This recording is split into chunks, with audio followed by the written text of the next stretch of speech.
name is Paul Heyman, and I serve as special counsel and the wise man to your tribal chief, Roman Reigns, the undisputed, uncontroverted, unquestioned leader of the Bloodline, the most dominant group in recent memory and in the entire history of WWE. The Bloodline has all the damn gold! For nearly 40 years, I have worked for, alongside, and even employed the absolute greatest superstars to ever do it. Just how dangerous do you want to live? I've created the Dangerous Alliance, led an extreme revolution with ECW, and managed the most legendary of all champions. And for me, none of that compares to the relationship I've built with the Anoa'i, Fatu, and Maivia families, the triumvirate that composes this dynasty that we know more colloquially as the Bloodline. My time with this family goes back 40 years. I've led them into battle, strategized with them, and have watched their children grow into top-tier superstars who have also created their own impressive legacies.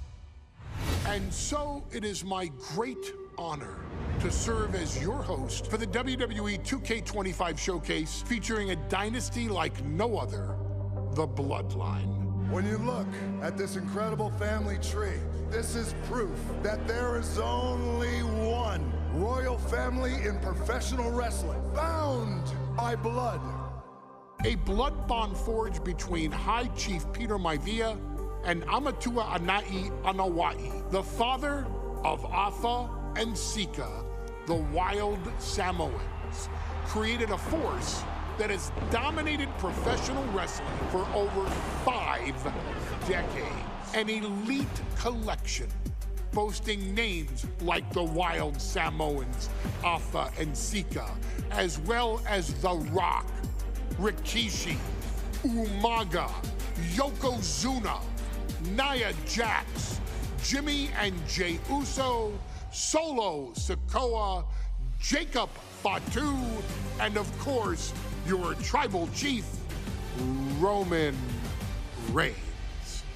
They've owned championships, filled arenas, packed stadiums, broken box office records, years and decades of dedication to the craft, perfecting their art with each passing generation, ultimately leading us to right here, right now, with the Bloodline having dominated WWE for the last half-decade. As your humble wise man, it is my duty to take you through some of the most ferocious battles featuring the greatest warriors in the family. Not everything goes according to plan, and this year we're going to give you a chance to right the historical wrongs and change history to bring more glory to the Bloodline.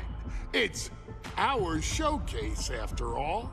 Honestly, their only real competition is themselves. Acknowledge me!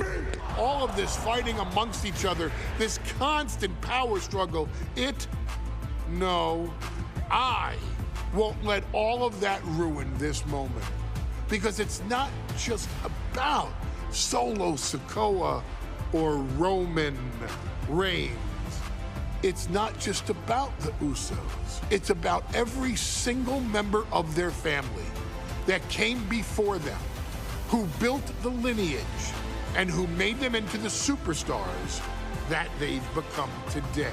It's been said elsewhere that wrestling has more than one royal family. That's undeniably true. Also undeniably true is that for all of those other families, there's only one Bloodline dynasty. In a family that specialized in brute force over the years, perhaps no one better personified this than Rodney Anoa'i, nephew to the Wild Samoans, better known to the WWE Universe as the mighty Yokozuna. What's up? The family's first world heavyweight champion, Yokozuna arrived to WWE in the fall of 1992. An imposing behemoth, to say the least, Yokozuna would make an immediate statement, winning the 1993 Royal Rumble just a few months after his debut. This victory would grant him a WWE Championship match at WrestleMania 9, where he took on Bret the Hitman Hart. This meteoric rise to the top was only a hint of the dominance Yokozuna would have on WWE for the next year. 2 WWE championships, a WWE Tag Team Championship, victory over the era's titans like Bret Hart, Undertaker, Lex Luger, and Hulk Hogan. Yokozuna is my middle name. I'm named after my uncle. I carry it with like so much pride and weight on my shoulders just because of like what he's done for this business and like who he is as a person too. It's a cool middle name to have, man. I represent it with the pride, man, that I have. Hopefully, man, I'm making him proud by doing it. The manner in which Yokozuna melded incredible size with unspeakable agility shocked the WWE Universe, who to that point were used to their monsters hitting hard but moving slow. Yokozuna broke the mold, punishing opponents with super kicks, uranagis, leg drops, and of course, his devastating banzai drop. A maneuver so effective that once it had connected, nobody kicked out of it. Nobody. Rodney was a very unique talent. I think the way he was able to handle all the pressure, it was kind of parallel to how he was in the ring. For someone to be so big and to be so nimble, you just don't see that very often. Rodney was one of those first solo guys, singles competitor guys that was able to go out there and really just make waves, make a big splash. I mean, pun intended, I guess. You know, that fool jumped in a pool, he'd knock out all the water, and that's the way it felt sometimes. He would go into those arenas and just suck in all the energy and be able to give it back. So when I look at Rodney, I see someone very similar to me, someone who understands the top, the very, very top of the game, the top position, and everything that goes along with it. In a career filled with so many highlight reel moments, perhaps nothing stands out more than when Yokozuna faced and defeated the so-called immortal Hulk Hogan at the first King of the Ring event in 1993. Looking to humiliate Hogan after the Hulkster stole Yokozuna's WWE Championship only 2 minutes after Yokozuna defeated Bret Hart for the title months earlier at WrestleMania 9, Yokozuna entered the ring totally focused on the task at hand. And on that night, he not only got revenge, but his victory would send Hogan packing from WWE for nearly 9 years. Hulk Hogan is finished. Many felt that Yokozuna had indeed killed Hulkamania. Now, you get to possess the power of the mighty Yokozuna and deal out punishment to Hulk Hogan to walk out of the King of the Ring, a 2-time WWE champion. Showcase the ability and the agility that made Yokozuna a Hall of Fame performer and take Hulkamania down. Banzai. Our next chapter sees the showcase spotlight shine on an area in which the family built their legacy: tag team wrestling. Starting with the wild Samoans, Afa and Sika, all the way through to more recent champions like the Usos or Tama Tonga and Tonga Loa. This dynasty has always excelled in tag team competition, consistently showing an ability to dominate the division with a wide variety of looks. And the first team that we will look at, accompanied to the ring by Afa himself. Fatu and Samu, the Head Shrinkers. They put the fear in people's hearts. That's what the head shrinkers did back in the day. Second to none in that ring. You know, hard-nosed, battle-tested. They went for it every single night. More astute fans may also know that early in their journeys, Samu and Fatu were managed by me, Paul Heyman, then known as Paul E. Dangerously. and the SST, the Samoan SWAT team. The Samoan SWAT team is here. Vengeance is mine. Already an imposing force that early on, their future greatness was obvious to so many industry experts. Alpha, more than anybody, knew he had the team on his hands, with Samu being his son and Fatu his nephew. The tribal elder was able to mentor both, instilling in them the same unrelenting approach to competition that made the wild Samoans world famous. The team toured through regional promotions before a quick stop with me in WCW, but WWE was always their goal.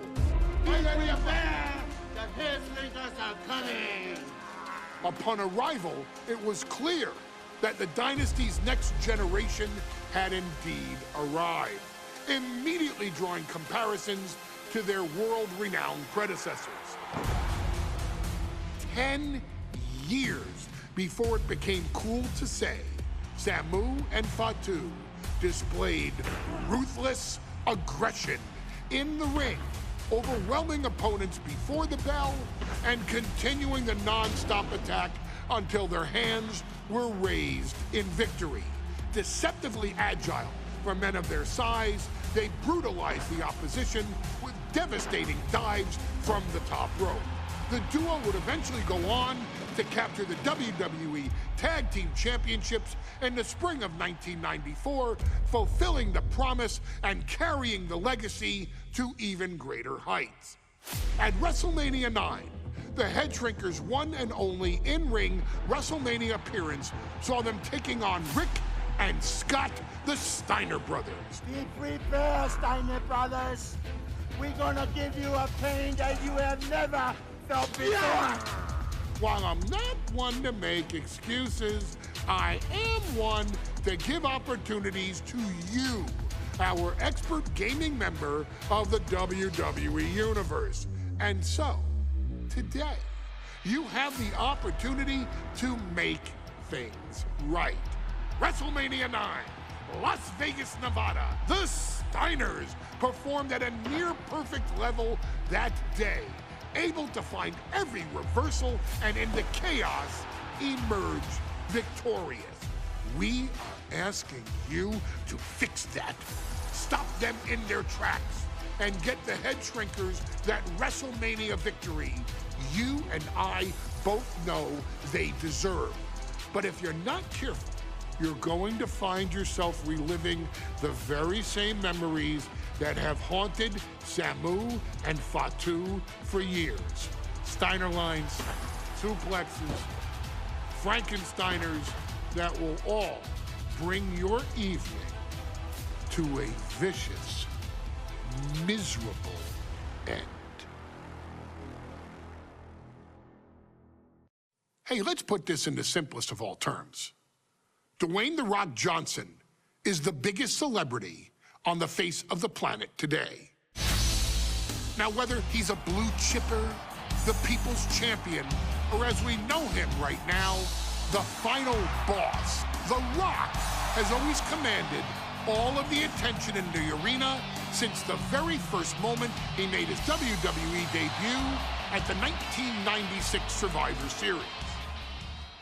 Born into this business, The Rock would become WWE's first ever third-generation superstar, following in the footsteps of his father and grandfather.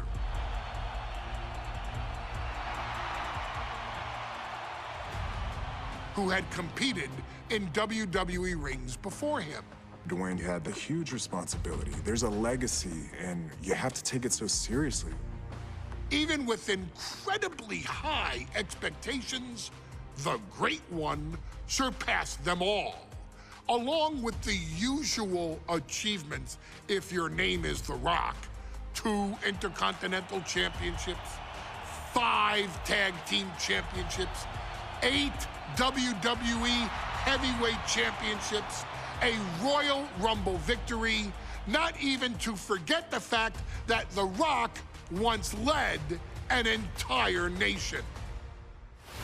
The Rock has one of the more noteworthy feats in WWE history, earning WrestleMania victories over Hulk Hogan, Stone Cold Steve Austin, and John Cena. Each of these men are known as the faces of their respective era. Each of these men found out what happens when you go one-on-one. Oh, you know the rest. Of course, The Rock rivaled Stone Cold Steve Austin's popularity during the vaunted Attitude Era, tearing opponents down with rock bottoms and people's elbows while tearing them apart on the mic with cutting one-liners and catchphrases that are still recited to this day. If you smell, know your role and shut your mouth. He ended CM Punk's 434-day title reign as WWE Champion at the 2013 Royal Rumble as well, after having only competed twice over the previous 9 years, displaying the always-ready mentality and physical conditioning on which he has built his global brand. But you don't need me to rattle off The Rock's resume to you, now do you? Of course not. The man is an occasion unto himself. He has headlined the biggest events against WWE's most iconic superstars and has always found a way to, how does he put it? Layeth the smackdown on some jabroni's candy ass. I couldn't have said it better myself, although I think I may have just done that. But indeed, he has. On a Thursday night in February of 1997, The Rock, still known as Rocky Maivia, would find himself challenging for the WWE Intercontinental Championship. Only a few months into his tenure, he would be matched up against a face that would ultimately become one of his most familiar and hated rivals, Triple H, Hunter Hearst Helmsley. Seemingly overmatched by a more seasoned opponent, a youthful Rock would demonstrate all the traits that have come to define him in the years since. Tenacity, high IQ, and that legendary Samoan strength to ultimately surprise Helmsley and kick off the first championship reign for Rocky Maivia. It would be the first step of a journey that has ultimately led The Rock into the pantheon of WWE's elite. So now it's all in your hands. It's up to you to showcase the undying drive that makes The Rock the hardest worker in the room to deliver a shocking upset against the Greenwich snob himself. Guide The Rock to victory over Triple H at a very special Thursday, Raw Thursday, to give the first jolts to what would become the most electrifying career in sports entertainment.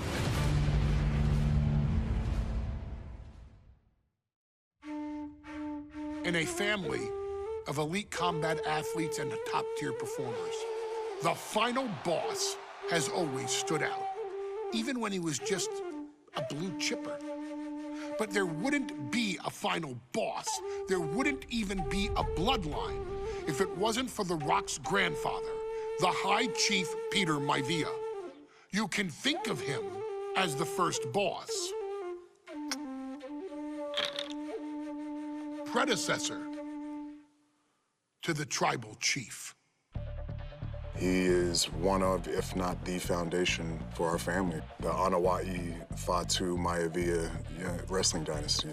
I don't think there's anybody more responsible for what's going on now than the High Chief himself. Peter Maivia isn't simply one of the two principals behind the sacred blood bond. He's also an incredibly decorated professional wrestler who traveled the world and won titles everywhere he went. New Zealand, Japan, Europe, and here in the United States, where he enjoyed especially successful runs in Hawaii and California. Maivia would eventually find his way to WWE, engaging in legendary battles with the likes of superstar Billy Graham. His larger-than-life personality would win the WWE Universe over in short order, as it had throughout his entire career. In the ring, High Chief Peter Maivia was a potent blend of brawn and grappling technique, often muscling his opponents down to the mat through a variety of joint locks and then switching to more painful holds once grounded. His sleeper hold and stump puller were both feared and renowned, and make no mistake about it, Maivia knew there was always more than one path to the ultimate victory. Out of the ring, High Chief Peter Maivia also ran one of the most successful wrestling promotions on the planet, Polynesian Pro Wrestling, based out of Hawaii, showing his mastery of the business in every aspect. His induction into WWE's Hall of Fame class of 2008 was supremely deserved, forever enshrining Peter Maivia as the legend he always was.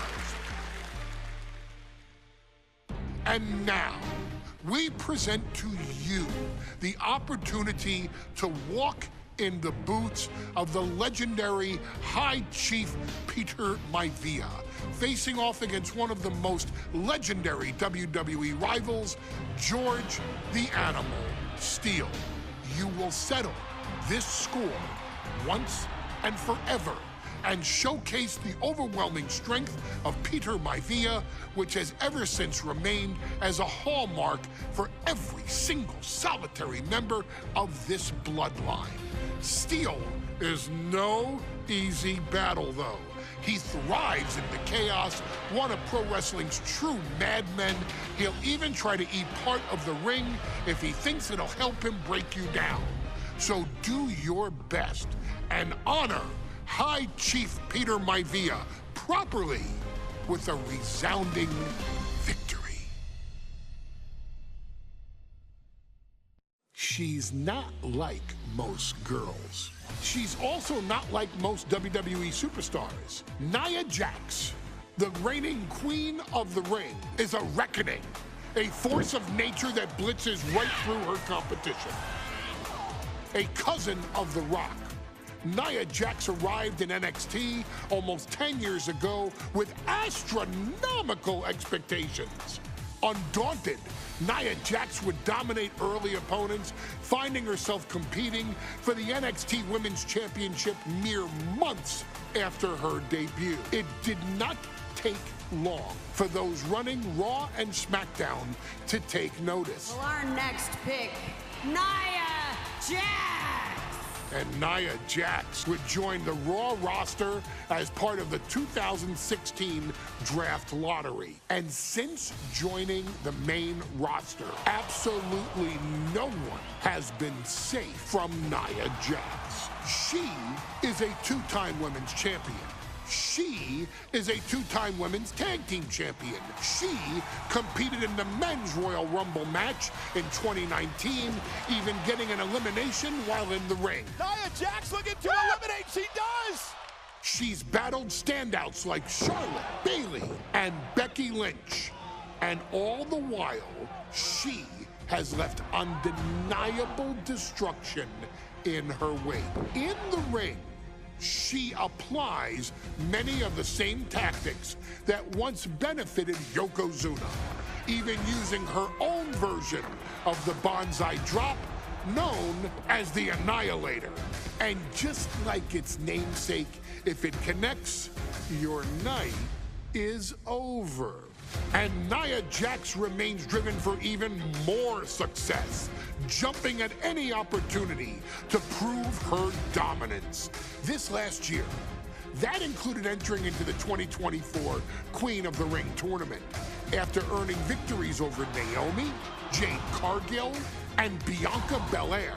Nia Jax would fight her way into the finals, taking on former NXT Women's Champion Lyra Valkyria. Valkyria built a lot of momentum, defeating Dakota Kai, Zoe Stark, and Io Sky to punch her ticket into the final at the Queen and King of the Ring.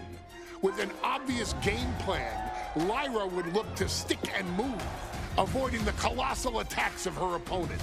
Unfortunately, as often happens when competing against Nia Jax, Lyra made one miscalculation, and that error in judgment provided Nia Jax with the opening she needed to annihilate her competition. This is your opportunity to crown the first queen in Bloodline history. Make Lyra suffer. Make her regret ever entering your ring. Showcase the otherworldly power that forces an entire roster to cower in your presence. Because when you're an irresistible force like Nia Jax, resistance is futile.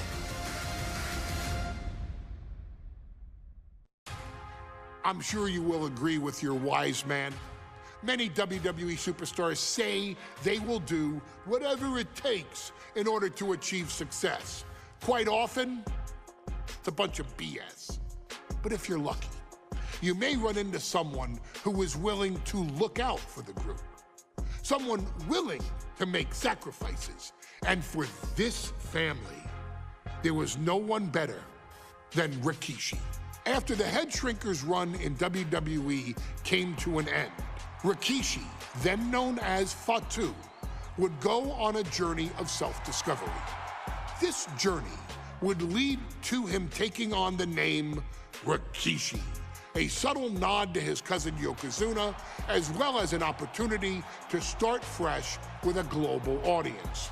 Well, my dad, when he became the Rikishi character, when you think about Samoan wrestlers, right, or mean, or aggressive, he made it like his own flavor, right? He had the blonde hair, still carried the aggressiveness, but I think he just wanted to add like a little flavor to it. But it became even more popular to our culture. Rikishi blitzed WWE from the jump, devastating opponents with new tricks and winning people over with his fat-ass dance moves. That Rikishi is fat, all right.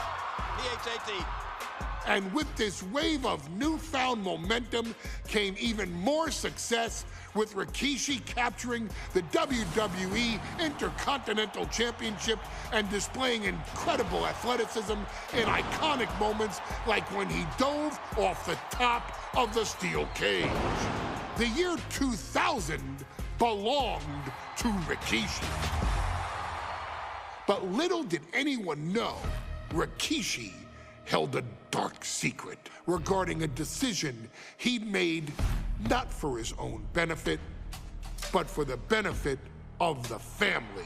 It was at the 1999 Survivor Series that Stone Cold Steve Austin was hit by a car in the arena parking lot, forcing him from the main event later that night for the WWE Championship. For nearly a year, all of WWE was consumed with figuring out who was driving that damn car and why Austin was targeted in the first place.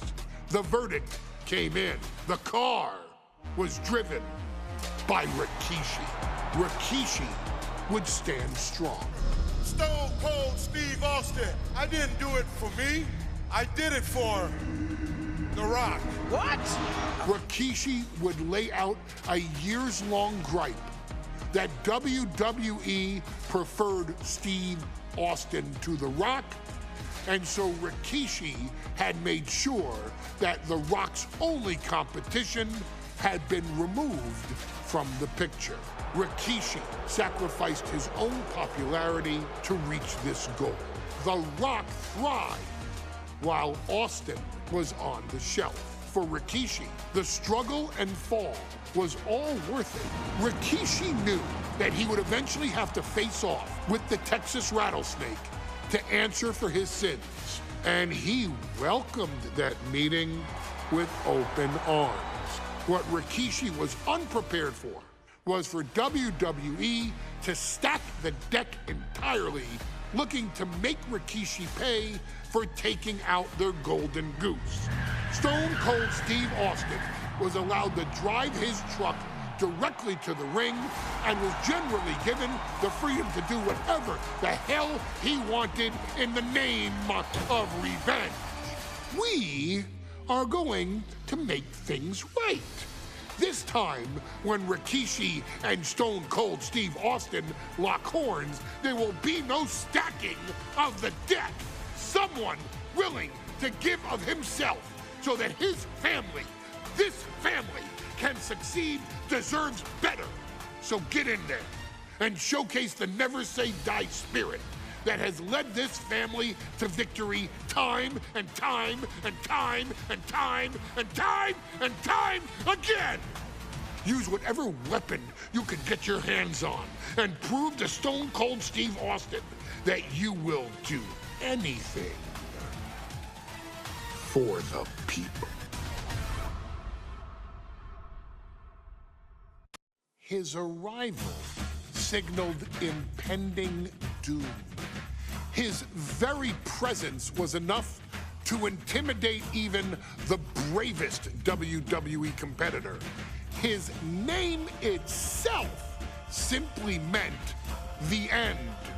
And if you found yourself standing across the ring from Umaga, you were most certainly coming to the end of your own road. The younger brother of Rikishi, Umaga, was every bit the Samoan bulldozer that his nickname would suggest, mauling opponents with ease, relishing the chaos that he created. A menace to the entire roster, an unrepentant badass, Umaga tortured his prey with high-impact collisions before ultimately sealing their fate with his vaunted Samoan spike, a vicious move used today by Solo Sikoa.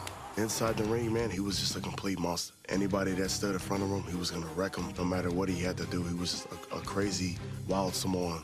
Outside of the ring, man, just a loving guy to be around. A fun uncle, always joking, always barbecuing at his house. I always looked up to him. He was just so cool. Perhaps an unheralded aspect of Umaga's game was his mastery of mental warfare. Umaga loved to present a wild, out-of-control savage, one who needed manager Armando Alejandro Estrada to handle all the details while he destroyed opponents. Umaga was the perfect definition of the word aura. A two-time intercontinental heavyweight champion, Umaga established himself as one of the purest forms of dominance to ever set foot in a WWE ring. His intense clashes with Batista, the Heartbreak Kid Shawn Michaels, and Triple H, along with WWE Championship battles against John Cena, still live on in the memories of those who were fortunate enough to watch Umaga perform.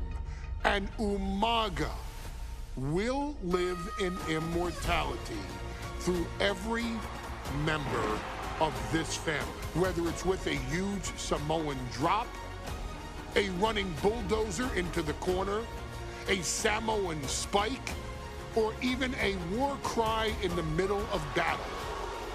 Umaga is forever. I wish he was here. I know he's watching from above.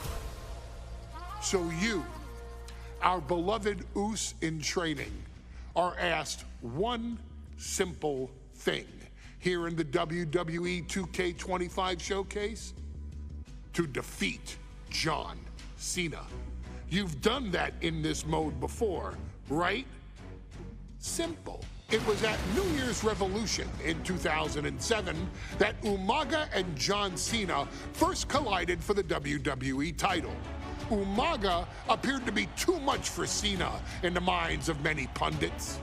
Undefeated in WWE some 9 months after his debut, and things were going very well for Umaga. Until they weren't. Umaga would see his undefeated streak end by, of all things, a damn roll-up after rushing directly into the outstretched shoes of John Cena. 1 second of luck allowed John Cena to escape the inevitable, and now it's on you to fix it. Head into that ring, showcase Umaga's cruel brutality, and get Umaga the WWE Heavyweight Championship victory that he should have gotten in the first place. I assure you, my dear friend, Armando Alejandro Estrada will make sure nothing else goes wrong if you take care of business inside the ring. Hey, in WWE, things move really fast. If you aren't present in the moment, it can feel like a year goes by in only 2 or 3 minutes. That's why you always have to make time to make sure that you check. Hold on. Did I just hear myself say 3 minutes? Stop. Can you believe I'm actually doing Eric Bischoff's shtick? In the early 2000s, few words sent a shudder through the roster like the words 3 minutes, summoning the fearsome duo of Rosie and Jamal, collectively known as the 3-Minute Warning. Initially hired by the aforementioned Raw General Manager Eric Bischoff to interrupt anything he didn't find to be entertaining. You're just not entertaining me. 3 minutes are just about up. The two instantly made their mark in WWE with their complete and total decimation of anyone that was targeted. Their formula was really simple. 2 bruisers with surprising quickness who took pleasure in throwing opponents all around the ring with reckless abandon. And the trail of bodies left in their wake remains a testament to their devastation. Rosie, older brother of your tribal chief, Roman Reigns, and Jamal, who would in time develop his skills further and take the name of Umaga, were about instant gratification. They treated matches like a race, seeing how much damage they could fit into the shortest time possible. The 3-minute warning with my brother and my cousin, it was just one of the coolest gimmicks of all time to me. It was catchy, you know what I mean? Like, you kind of knew what was happening. And I feel like we all remember when the 3-minute warning hit for the first time. You know, the whole Den TV area just lit up. Every match was a train wreck, as the two would use their size to overwhelm most opponents, coupling that with incredible tag team maneuvers to increase the carnage to its maximum levels. That approach, maximizing damage while minimizing time, was a 3-minute warning signature. The team itself saw its run in WWE last for a little over a year, but in that time managed to make such an impression with the WWE Universe that it still resonates today.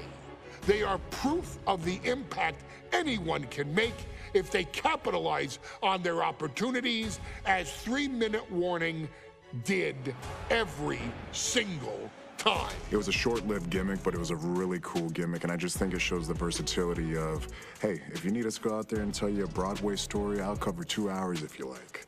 But if you need us to come out in 3 minutes to make an impact, we can do that too. But you gotta be really good to be thrown in there with the very, very best in the industry. I'm getting all pumped and proud, for my brother and my cousin right now, just thinking about it. Here in the WWE 2K25 showcase, we have selected another team that embodies the same mindset in Akam and Razor the AOP.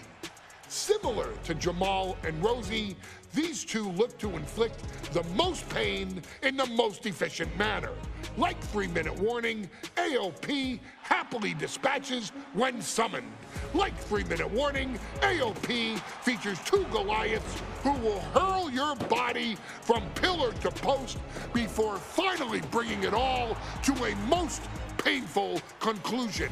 It's up to you in this Extreme Rules contest to beat the AOP to the punch and showcase the Wrecking Crew approach that made 3-minute warning the premier bruiser squad in all of WWE. And don't worry, we will give you more than 3 minutes to make that fact perfectly clear. As a matter of fact, take your time and enjoy dishing out the punishment. We've come to the part of the showcase where we get to talk about Tamina. Ever since walking in WWE, shoulder to shoulder with the Usos, Tamina's alliance with this dynasty has never been in question. I remember watching Monday Night Raw, and I seen Tamina debut with my brothers. It was a pretty cool, dynamic, right? Two of my brothers and Tamina. Together, Tamina and the Usos helped each other navigate through a trial-filled first year in WWE, making sure they all survived together. In later years, Tamina has formed alliances with both Naomi and Nia Jax, honoring this family's connection.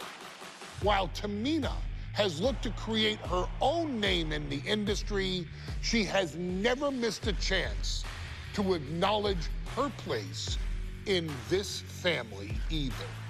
Trained by Afa and Sika, the wild Samoans, Tamina was instilled with the same instincts that have carried each member of this family to wrestling glory.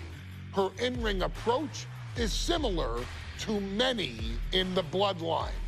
Quick striking, high-impact attacks, and smothering holds. As capable with a super kick or a big splash as anyone else, Tamina has maintained a remarkable level of success in her WWE career. A constant contender, Tamina has competed for the Women's Championship on many occasions. She's also held the Women's Tag Team Championships along with 9 separate reigns as the 24/7 champion. Tamina has proven capable in any environment against any opponent. Tamina is always the perfect test for a rising contender. Defeating Tamina proves that you're at the top of your game, and she will always expose those who aren't quite ready yet. Taking her lightly is the easiest way to book your visit to the local medical facility. Tamina has taken part in many memorable moments, but in the 2K25 showcase, we're going to give you the chance to make history. In the first ever women's Money in the Bank match, Carmella, of all people, would walk out victorious after letting someone else do all of the work. Tamina, Becky Lynch, Natalya, and Charlotte Flair were all robbed of a great opportunity that night by Carmella. So this is your chance to make it right. Showcase Tamina's grit and take out the other 4 ladies in this ladder match to become the first ever winner of the Women's Money in the Bank. Carmella might still sneak out with the win. But if she does, she's doing it on her own, because we're not allowing anyone else at ringside for this match in our showcase. Any member of this family that enters the professional wrestling business knows about the expectations that are gonna be on their back. They know about the prestige that their very name carries. They know that those who came before them have accomplished so much. Bearing the weight of those legacies can prove to be way too much for almost anyone. But that was never the case for Jimmy and Jey Uso. Jimmy and Jey Uso looked to be stars from the very start, constantly evolving their look, style, and offense as they progressed in their careers. Face paint and war dances would fade away, and the two would embrace the day one-ish mentality, looking to punish opponents and send them to the Uso penitentiary. The Usos are 8-time WWE Tag Team Champions. The Usos have main evented WrestleMania after initially fighting for a mere spot on the card. The Usos were the premier team of the 2010s. The Usos are the greatest team of all time. Jimmy and Jey are poetry in motion, each knowing what the other is looking to do next, each using every bit of savvy they gained growing up in professional wrestling to keep their edge. And sure, in recent years, it's been difficult between the two. Jimmy did cost Jey his match at SummerSlam against your tribal chief, Roman Reigns. After months of the anger building between the two, Jimmy and Jey ended up as the first two entrants in the 2024 Royal Rumble match, bringing things to a head. But even that moment wasn't enough to settle the issue, and so they would fight again at WrestleMania 40. Jey Uso truly became main event and found his inner yeet, even adding another tag team championship with Cody Rhodes as his partner. As your wise man eventually would suffer as well, Jimmy found himself betrayed by Solo Sikoa and unceremoniously dumped out of Solo's version of the Bloodline. When Jimmy and Jey are a tag team, they are pure art. They are the reason for the resurgence of tag team wrestling's popularity over the last 15 years. And perhaps, oh, perhaps, their grandest moment came during the 2017 Hell in a Cell, when they would lock horns with perhaps their greatest opposition ever, The New Day. From July to October of that year, the SmackDown Tag Team titles would change hands 4 times between the two teams, both looking for ultimate bragging rights. The Usos' connection as twins always gave them an upper hand with most teams. But the New Day had their own trick, utilizing the Freebird rule to allow any 2 of the 3 members to compete in any match. Jimmy and Jey could never know for sure who the opponents would be, with a different game plan needed for each iteration. With nothing clearly settled after 4 months, the New Day would offer to defend inside Hell in a Cell, and the Usos gladly accepted. We've seen the Usos showcase tag team wrestling at its most beautiful.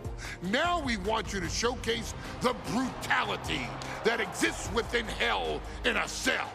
Big E and Xavier Woods are going to use everything at their disposal to take you down. But you've been down since day one. Now it's time to force the New Day to realize there's nothing wrong with them being in second place, and there's nothing that's stopping you inside Hell in a Cell.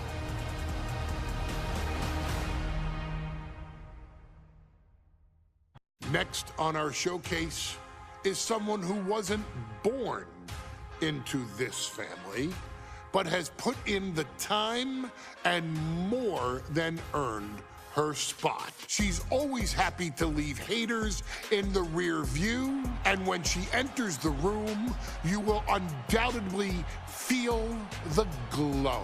Of course, I'm talking about Naomi, who many of you may know has reigned as Jimmy Uso's wife and queen for over 10 years. There's the old saying that behind every good man is an even better woman, and this could not ring more true than Naomi, who I will say is an absolute treasure.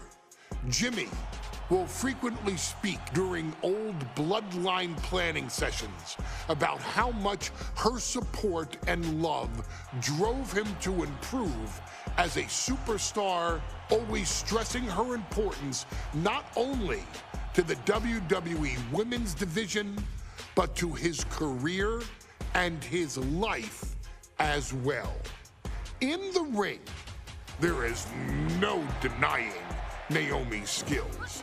The former women's tag team and two-time SmackDown Women's Champion has the mental tenacity to push through the toughest part of any match and possesses breathtaking physical skills.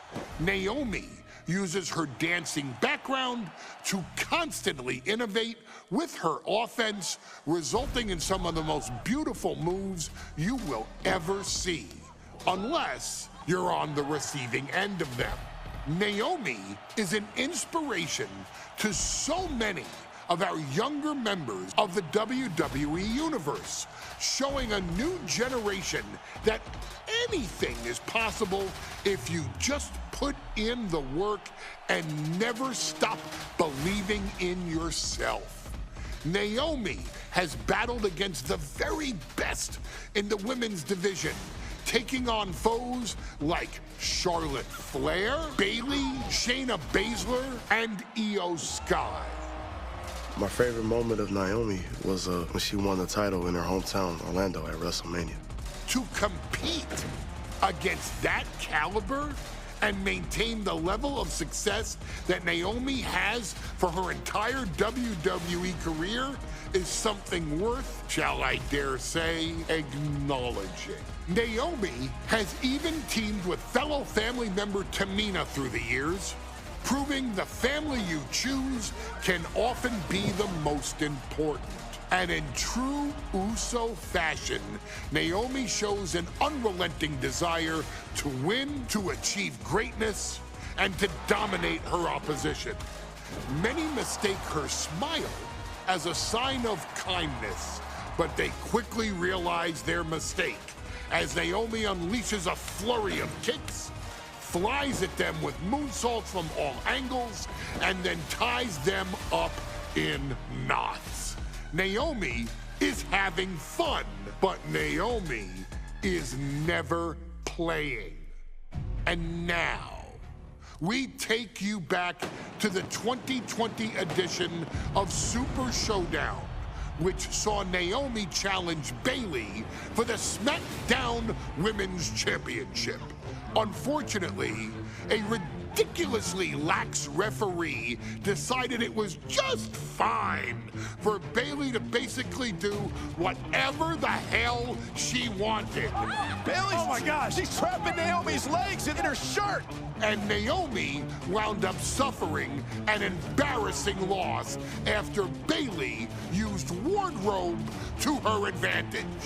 Well, Bayley, we can pretty much guarantee that trick won't work again. This is your chance to help guide Naomi to a third SmackDown Women's Championship, and to do it by defeating one of the greatest competitors WWE has ever seen. Your wise man has nothing but respect and admiration for Bayley's abilities, but those abilities are eclipsed by Naomi's extraordinary trinity: smarts, strength, and aerial attacks that should give all of you everything you need to get the win and the title. The next two superstars in our showcase, none of this would be possible, because without Afa and Sika, without the Wild Samoans, there truly is no dynasty. While it was their father who made the blood oath with High Chief Peter Maivia, it was Afa and Sika who built the family up, training generations of relatives, all with the single goal of becoming the best professional wrestler on the face of the planet.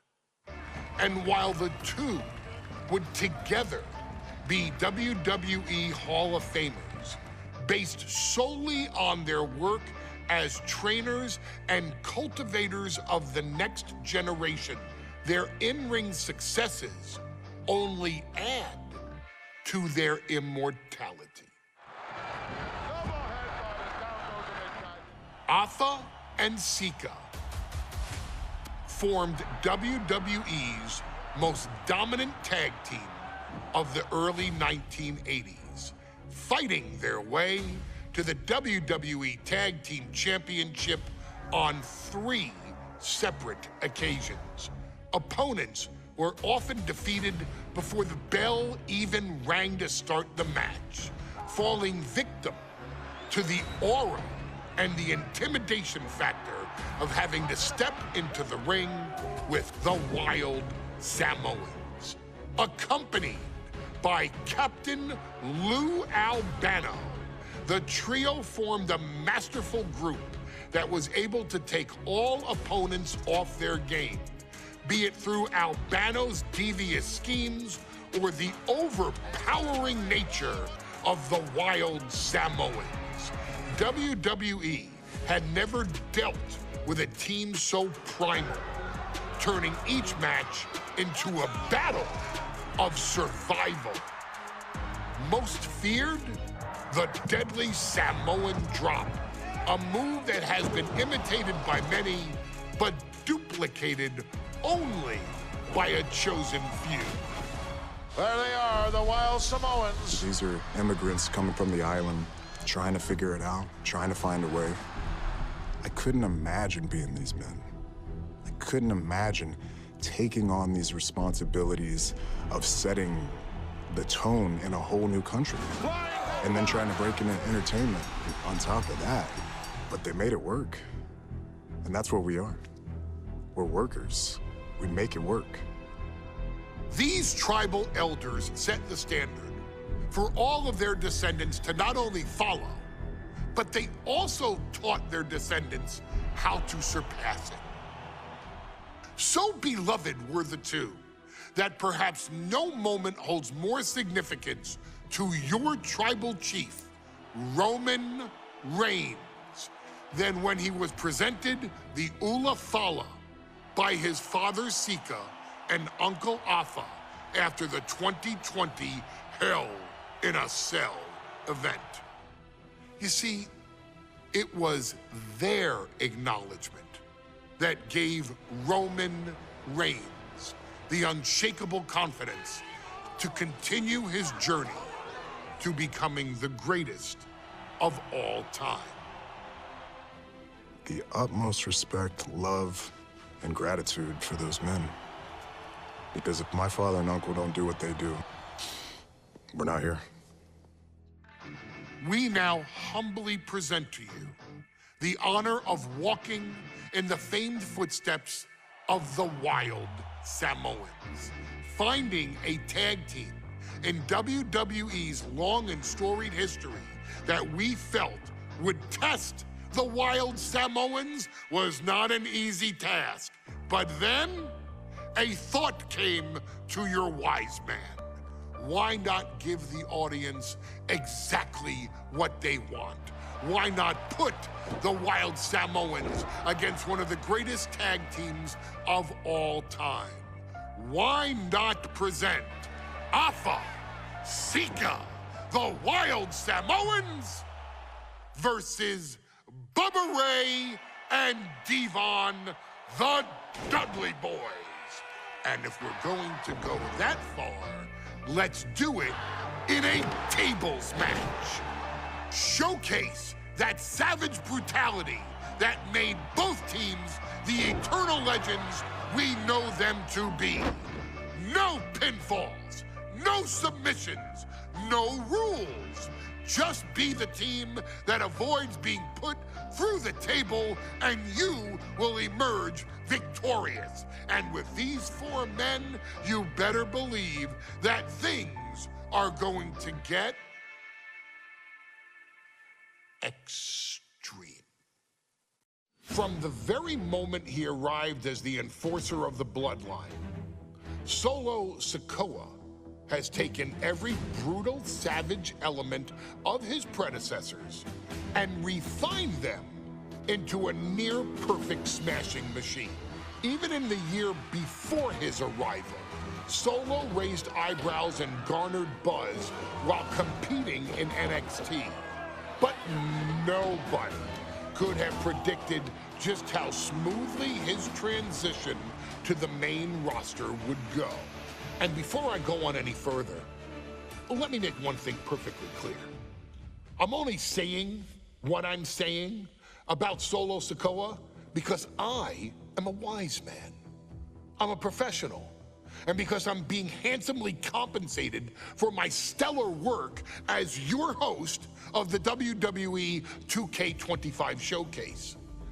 I haven't forgotten what Solo Sikoa and his rogue bloodline did to me. But I also know better than to let personal feelings hinder your professional endeavors. So with that being said, since his arrival at Clash at the Castle in 2022, Solo Sikoa has consistently been involved in WWE's biggest moments and biggest matches. He's been victorious in War Games. He's repeatedly enforced the Bloodline's will to maintain Roman Reigns' status as undisputed WWE Universal Heavyweight Champion. I brought Solo in as an insurance policy. Solo was here to protect me. Solo was here to maintain the promised land. He's violent, he's strong, he's fast, he's all those things. And he betrayed me. Any man who would betray me must be a very dangerous man. Solo defeated John Cena. Solo elected to betray your tribal chief, Roman Reigns, in an attempt to bestow upon himself the title of tribal chief. When I refused to acknowledge Solo as my tribal chief, you are not my tribal. He, Tama Tonga, Tonga Loa, and Jacob Fatu put me through a table in Madison Square Garden. And that led to opportunities to compete for the undisputed WWE Heavyweight Championship.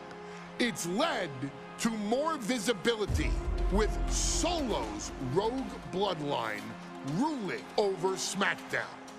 Every choice Solo made only furthered his standing in WWE. He has the bloodlust of the Wild Samoans, the brutality of his cousin Yokozuna, and the single-minded focus of Roman Reigns all rolled into one. There is no question.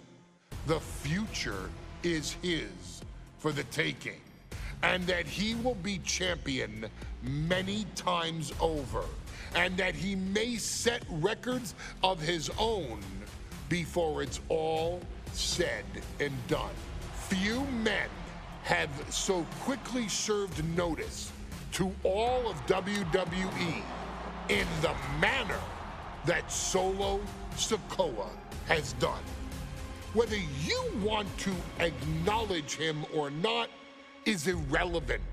One way or another, Solo Sikoa forces you to do just that, or you will suffer severe consequences. One by one, each and every single superstar on the WWE roster is going to find that out. Solo will make sure of it.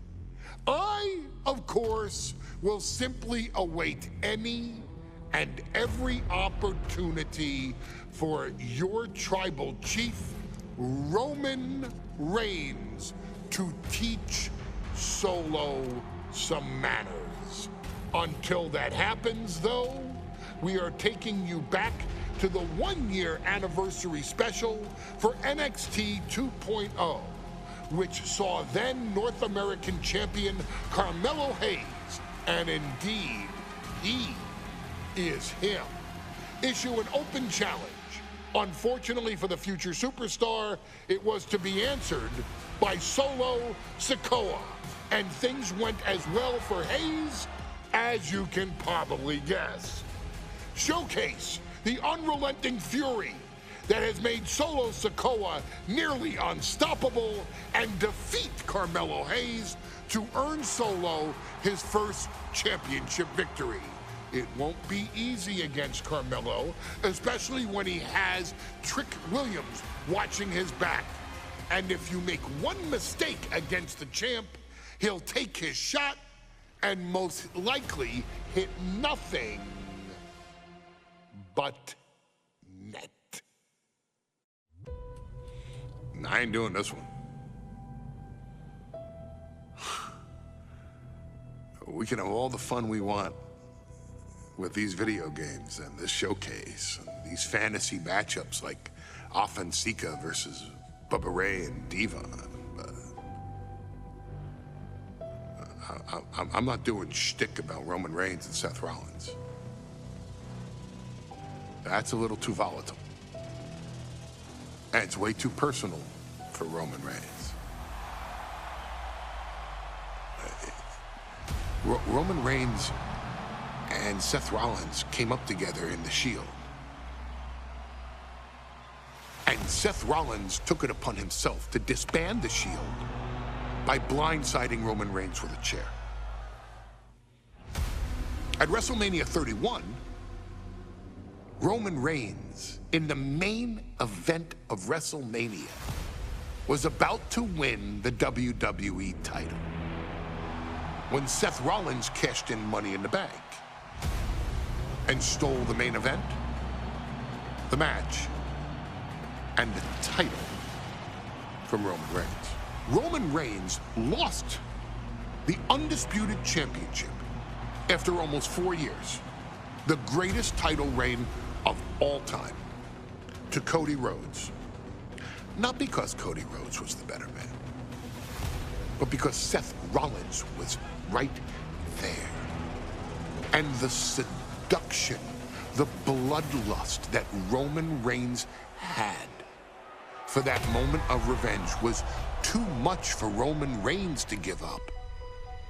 And for the first time in Roman Reigns' life, he took his eye off the ball for that much time and smashed Seth Rollins with a chair, the same way Seth did a decade earlier to Roman.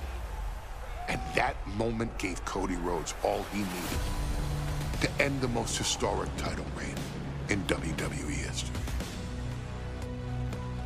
Now, I'm supposed to do shtick about Roman Reigns versus Seth Rollins? for a showcase? I mean, it's smart. Because the next time Roman Reigns steps into the ring with Seth Rollins will be the last time Seth Rollins steps into a ring. Next time Roman Reigns gets his hands on Seth Rollins, you won't have your architect anymore. You won't have your visionary anymore. You won't have your revolutionary anymore. You will have your tribal chief, Roman Reigns, but you'll never again have Seth freaking Rollins. Roman Reigns will put an end to Seth Rollins in WWE. And then the only way you'll ever be able to see Roman Reigns versus Seth Rollins will be in the WWE 2K25 showcase. Roman Reigns versus Seth Rollins from the 2022 Royal Rumble. And that's not a prediction.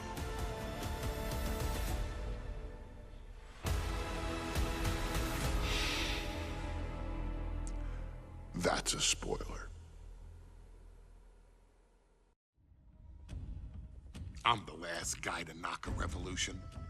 I've led a few of those, you know. I admire revolutionaries. I respect evolutionaries. They are the lifeblood of the bloodline.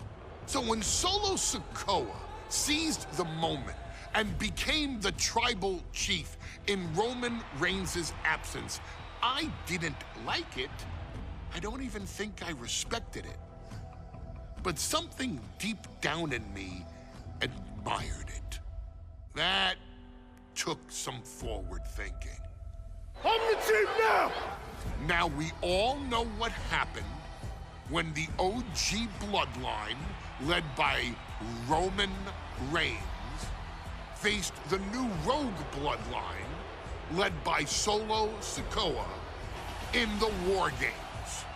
But there was a discussion here while planning the WWE 2K25 showcase that has me, your wise man, admittedly a little intrigued. What if War Games was limited to only OG bloodline, no honorary uses, versus Solo's rogue bloodline, no honorary uses? It's 4-on-4 Roman Reigns. The Usos, Sami Zayn, versus Solo Sikoa, Tama Tonga, Tonga Loa, and the most dangerous new competitor WWE has ever seen, the Samoan werewolf Jacob Fatu. What happens then? This is your moment to determine who is the real bloodline. This is your moment to determine who is the only bloodline. This is where the bloodline's legacy and the bloodline's future is in your hands.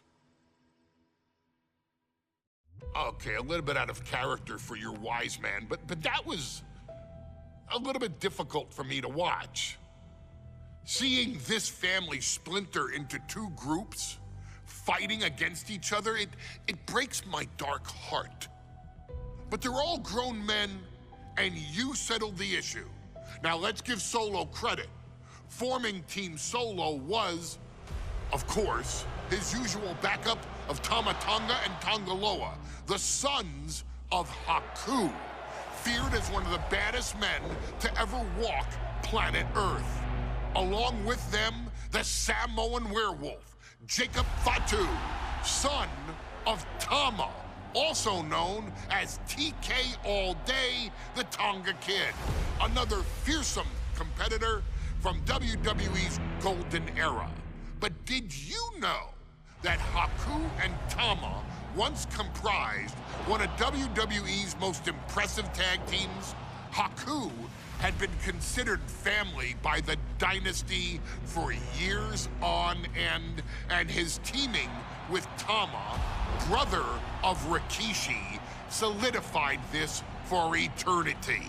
The Islanders were a formidable test for any tag team in WWE in the late 1980s, competing against teams like the Hart Foundation and the British Bulldogs.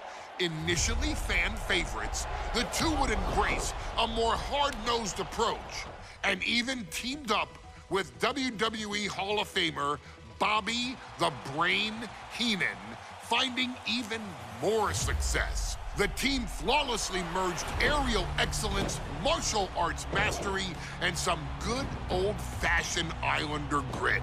Perhaps their most infamous moment saw them actually dog-nap Matilda, mascot of the British Bulldogs, showing that they were willing to do literally anything to throw opponents off their game. Both men are still revered today as two of the real legit tough guys in the industry, names that instill fear simply upon mention, and they absolutely taught their children well. Tama Tonga and Tonga Loa both loved to slowly brutalize an opponent in the traditional Haku style, while Jacob Fatu hurls his body at opponents from all angles with reckless abandon, much like Islander Tama in his TK All Day heyday. For their inclusion in the 2K25 showcase, we find the Islanders in a dream match, taking on another team that has mastered the air, ground fighting, and has their own brand of swag that keeps opponents guessing at all times. Ladies and gentlemen, I'm talking about the Street Profits. Montez Ford and Angelo Dawkins have put together one hell of a run in WWE, and the perennial tag team champions are going to find themselves in an unfamiliar setting, taking on Haku and Tama in a best 2 out of 3 falls match. Anyone can sneak a win out, but Haku and Tama often competed in this type of match to fully demonstrate the superiority to their opponents. And you can bet that they're out to do the same thing to Angelo and Tez. So get out there and showcase the tag team mastery that the Islanders used to terrorize their opponents. Lift your party cups and take one last sip for the Street Profits. And don't worry, no one will hold you responsible for the damage you and the Islanders caused them, because I assure you, the Islanders can handle the smoke.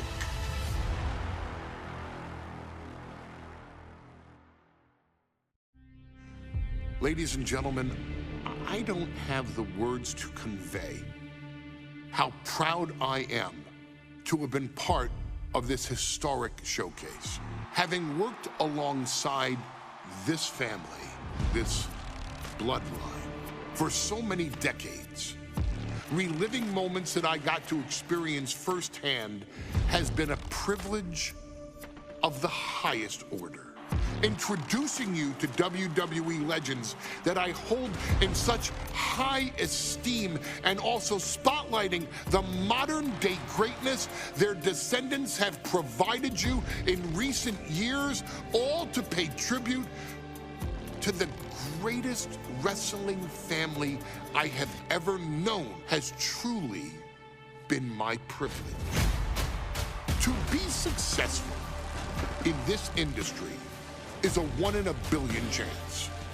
To see one bloodline continuously pump out superstar after superstar, champion after champion, generation after generation, is a testament not only to the skills they possess, but also to the work they put in to become absolute masters of their craft. And it cannot be stated any other way This dynasty, this family, this bloodline has mastered every single solitary aspect of professional wrestling.